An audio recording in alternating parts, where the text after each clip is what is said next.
Hello, my name is Jzairus Hopkins Swanson. I'm a 5th grade tag scholar at the Thomas Tolbert Elementary School. My name, Jzairus, means God in lines. As I represent the meaning of my name, I will enlighten you in the next few minutes on what I believe Dr. King's reflection will be of the foundation and the blueprint he left behind. We've all heard the speech, "I have a dream," and taken meaning from Dr. King's message. But the question I pose today is, what would Dr. King's reflection be of the foundation and the blueprint he left behind? Well, I think that he would be proud of some of the world's changes since the passage of the Civil Rights Act of 1964. He would see the impact and the work from his sacrifice, but he would say, we are still not there. The Civil Rights Act of 1964 was intended to end discrimination based on color, race, religion, or national origin in the United States. It prevented housing discrimination based on race, sex, national origin, and religion. It improved educational opportunities and even granted legal protections of rights and freedoms for African Americans. I believe he will ponder, are we there yet? The Civil Rights Act is empowering, yet we still witness issues and division all around us.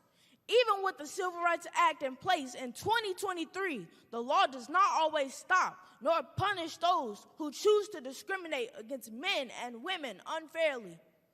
I believe Dr. King would still say the Bank of Justice is bankrupt and encourage us to continue to stand up and demand equality.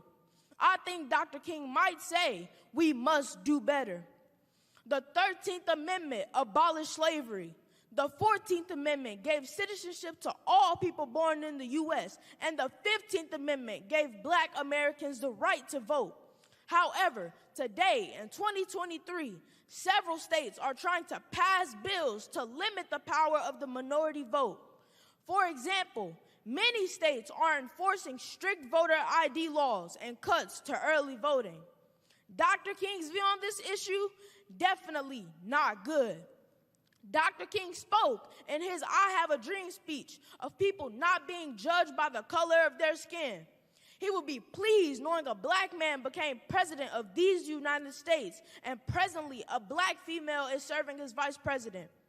Dr. King's speech became a blueprint of hope instead of a cry of despair. His core value was to end discrimination.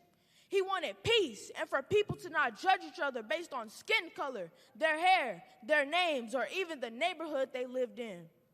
Most recently, the Crown Act was passed. The acronym means to create a respectful and open world for natural hair.